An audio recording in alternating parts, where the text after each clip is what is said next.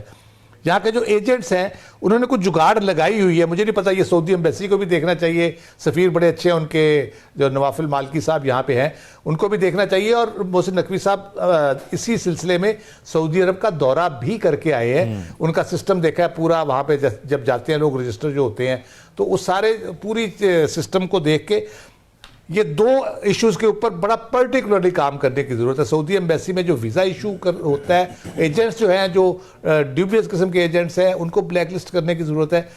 دوسرا, ہمارے اپنے سسٹم کو بہت زیادہ افیکٹو بنانے کی ضرورت ہے, اور اس میں وزارت خارجہ اور وزارت داخلہ مل کے بھی کام کر سکتے ہیں, بڑا افیکٹولی کر بھی رہے ہیں, اور میرا خیال ہے یہ بات بہتر ہوگی اور ہمیں زیادہ مزید شرمندگی سے بچائیں گے.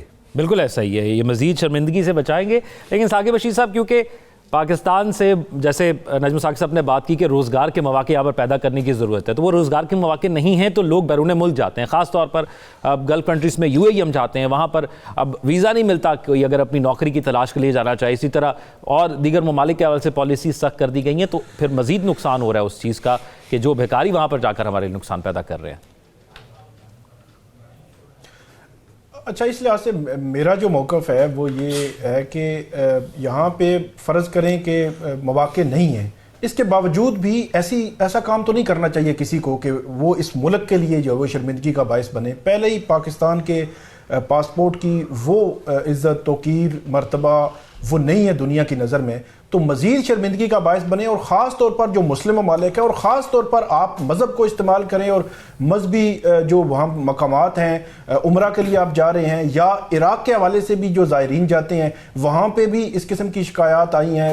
جو خلیجی ممالک ہیں ان کی بھی, اور باقی جو ممالک ہیں وہ بھی اس قسم کی شکایات کر رہے ہیں. اور انہیں جب یہ سمری تیار کی گئی ہے تو اس میں خاص طور پر ان شکایات کا حوالہ دیا گیا ہے کہ اس کی وجہ سے ہم یہ پالیسی بنا رہے ہیں, اور اب ہمیں یہ کام جو ہے وہ کرنا پڑ رہا ہے کہ ان لوگوں کے پاسپورٹ کینسل ہوں گے, ان کے خلاف جو ہے وہ 50,000 جرمانہ رکھا گیا. یہ جرمانہ بڑھانے کی بھی ابھی تجویز ہے کہ یہ جرمانہ کم ہے, اس کو بڑھایا جائے اور یہ اس کو سٹرکٹلی روکا جائے. کیونکہ یہ تو ابھی میں پڑھ رہا تھا کچھ رپورٹس کہ ملتان ایئرپورٹ سے کچھ FIA کے لوگوں نے کچھ گرفتاریاں کی, جانے سے پہلے ان کا چیک کیا کہ وہاں پہ ان کے رہائش کے انتظامات اور ان کے پاس اتنے ہیں جو مالی طور پر وہ مضبوط کہ وہاں پہ وہ رہ سکیں, یا اس کے سارے معاملات تو وہ ثابت نہیں کر سکے وہ لوگ, اور اس کے بعد ان کو اریسٹ بھی کیا گیا. انہوں نے مانا بھی کہ اس قسم کی وہ وہاں پہ بیکاری بن کے وہ مانگتے ہیں.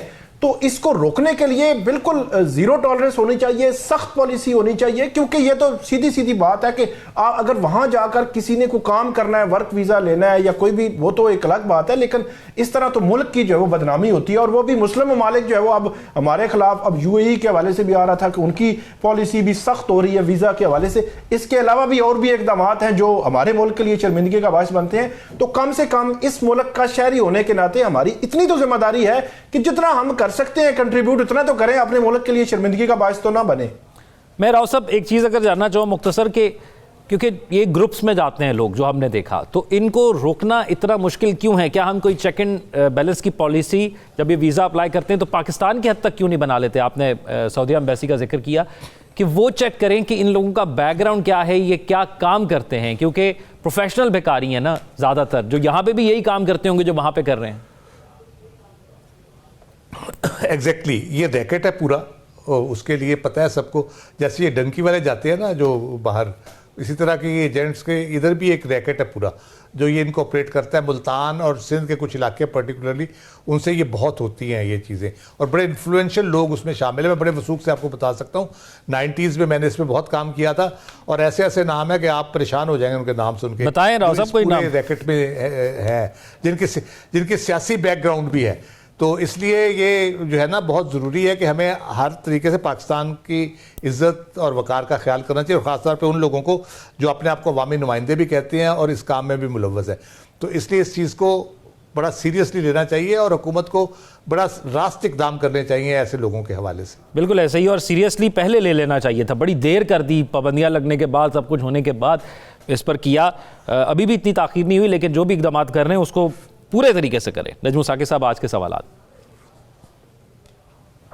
جی شکریہ ذوق. ایک ضروری سوال ہے اور ایک غیر ضروری سوال ہے. پہلے ضروری سوال.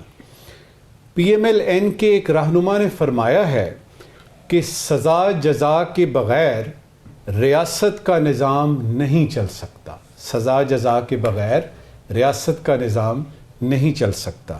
ضروری سوال یہ ہے کہ ٹھیک ہے سزا جزا بہت ضروری ہے, کیا ظلم اور ناانصافی کے ہوتے ہوئے ریاست کا نظام چل سکتا ہے؟ آج کا غیر ضروری سوال. بشار الاسد کی اہلیہ نے طلاق کے لیے روسی عدالت میں درخواست دے دی ہے. غیر ضروری سوال یہ ہے محترمہ, شام کے معزول صدر کے مستقبل سے مایوس ہو کر طلاق مانگ رہی ہیں یا ان کی شادی زبردستی کرائی گئی تھی؟ ہمارے ناظرین اپنے فیڈ بیک سے آگاہ سوشل میڈیا پر ان سوالات کا اور پروگرام کا بھی اپنا خیال رکھیے گا. اللہ حافظ.